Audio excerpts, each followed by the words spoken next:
was wrong. Rewrote the song. Thoughts become action. Tell me what's happening. Wish your mind wrapped around. But I went ahead, took my re-enlistment, got that, and nothing happened for some time. Then we had a situation where the initial situation was at Indiantown Gap, Pennsylvania. We went there on a field training exercise. Being a civil affairs unit, they had certain scenarios they had to play out. Well, while we were there at that particular location, we were notified that there was an NBC incident that occurred and that a plane went down and it had radiological equipment on it, or radiological weapons. So we had to move out. There was already a team there when we got there and they had everything set up. But once we got there and upon our arrival, as we got closer and closer to the mound of earth, we could see that there was an aircraft there. But none of us could identify what the craft was. I drove a Deuce and a half because the Deuce and a half had all my field equipment, the radios, the switchboard, the NBC equipment. Upon getting there, they went ahead and told me that, they wanted me to go towards the object itself and take radiological readings. I went towards it, and as I got closer and closer, the readings would go up, but then they'd go down, up, down. I now know why that happened. It's the propulsion system. The propulsion system they use will initially give off a lot of background radiation, but it dissipates in a matter of minutes. But they wanted me to go ahead and get as close to the object as I could. So I kept going, and I got up to where I could look down into the mound where it was at.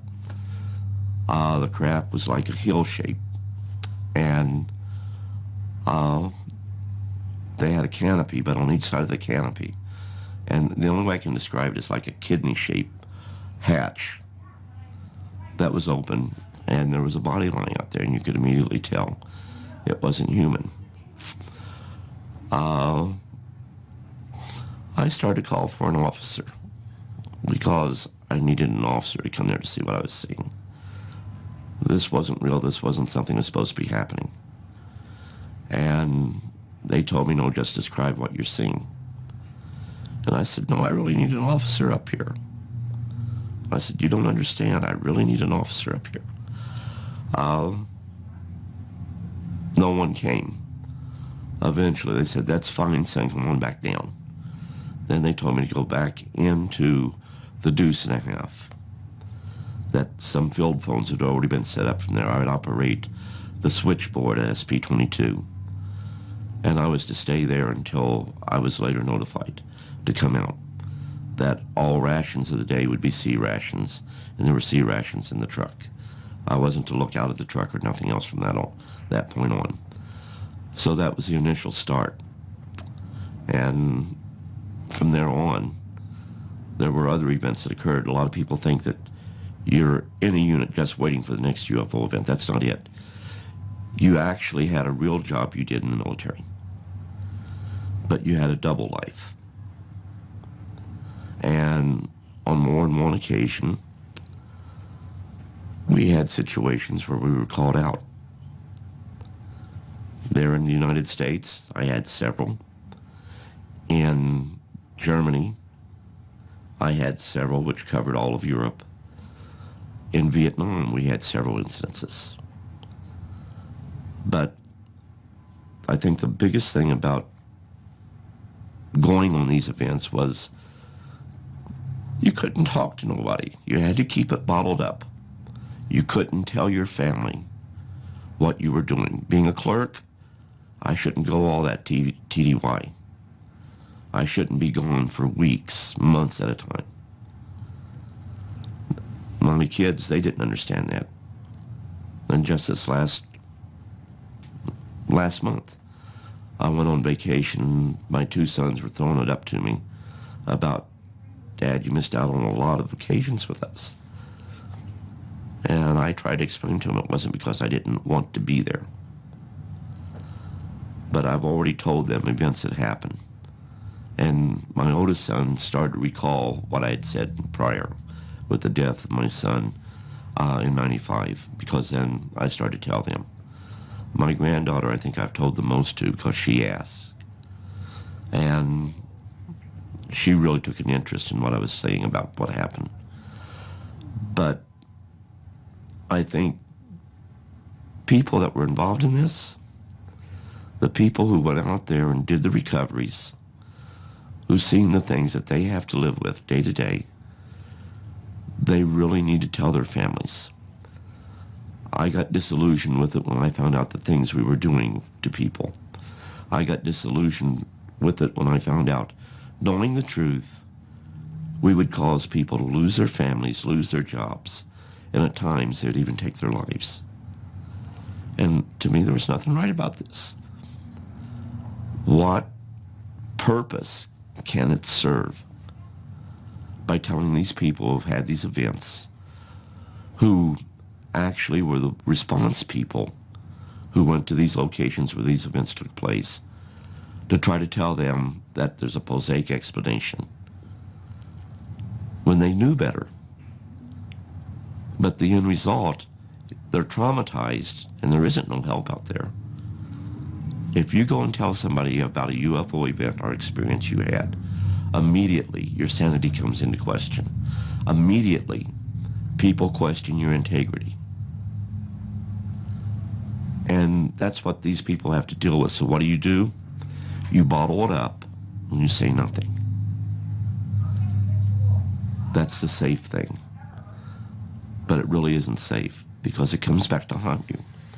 So right now what I would like is for people who have been out there, who have been involved in this, to tell their families what they were involved with. I had an officer, and a lot of you people in the field know him. When I talked in Washington, D.C., he was involved in an incident. He came up and he asked me, how did they talk? I said, you heard them in your head. I said, it was just like you and I talking right now. And you thought you were hearing voices, but you heard them in your head. And I told him that during the event that you went through, you probably heard them say something like, do not be afraid, we are not going to harm you. Nothing bad is going to happen. But it is necessary we show what we could do if we were really here with hostile intent. He acknowledged that. He never told anybody, no one, about that, not even his family. And he acknowledged, yes, that's exactly what happened. And I've never told no one.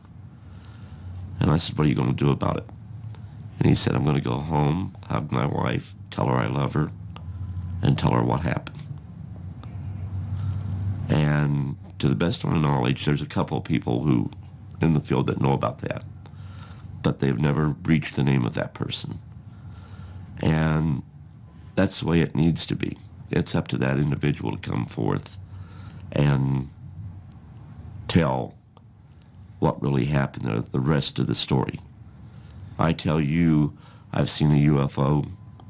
I tell you that we made a report about it, that certain things happened. I can be comfortable with that. And you can accept that, whether you believe in extraterrestrials or not. But when I tell you the rest of the story, then it becomes very difficult for the person to really comprehend what a person went through. Also, it becomes very difficult for the person who has decided to come out of the closet, so to speak, and state that for 20 plus years I was involved in a program involving the recovery of crashed UFOs and debris thereof. Crashes are very rare, very rare. The recovery of debris or items left behind are not so rare. to be sure they're pretty common. A person that's involved in an incident one time, as this person was, it becomes very difficult for them to tell the whole story, even when they want to. But there are those, in order to have peace of mind, starting with family, they need to tell. And I guess that's the message I want to get out.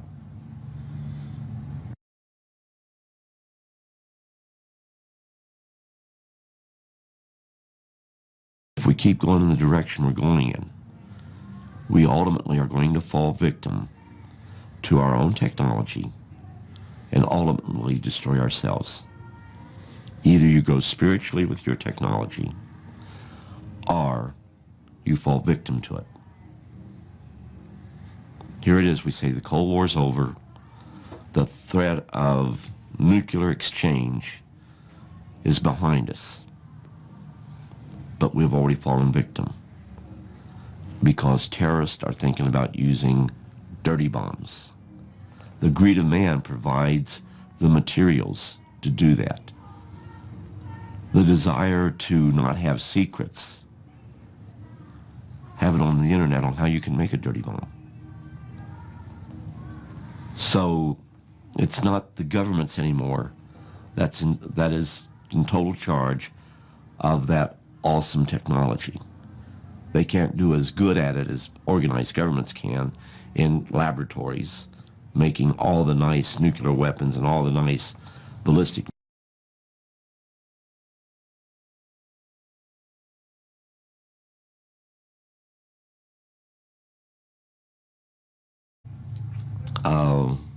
being a civil affairs unit, they had certain scenarios they had to play out.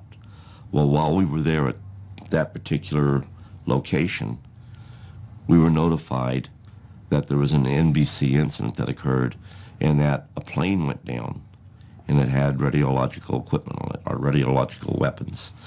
So we had to move out. There was already a team there when we got there and they had everything set up. But they had and told me that, you know, they wanted me to go towards the object itself and take radiological readings. I went towards it, and as I got closer and closer, the readings would go up, but then they'd go down, up, down. I now know why that happened.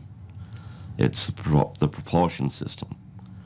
The propulsion system they use will initially give off a lot of background radiation, but it dissipates in a matter of minutes.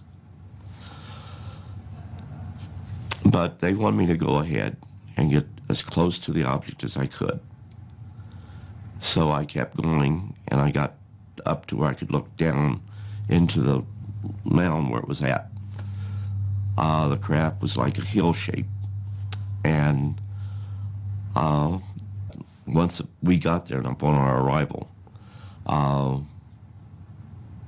as we got closer and closer to the mound of earth, we could see that there was an aircraft there, but none of us could identify what the craft was. I drove a deuce and a half because the deuce and a half had all my field equipment, the radios, the switchboard, the NBC equipment. Upon getting there, they went. Everybody's wrong. Rewrote the song. Thoughts become action. Tell me what's happening. Wish your mind wrapped around. But I went ahead, took my re-enlistment, got that, and nothing happened for some time. Then we had a situation where the initial situation was at Indiantown Gap, Pennsylvania. We went there on a field training exercise.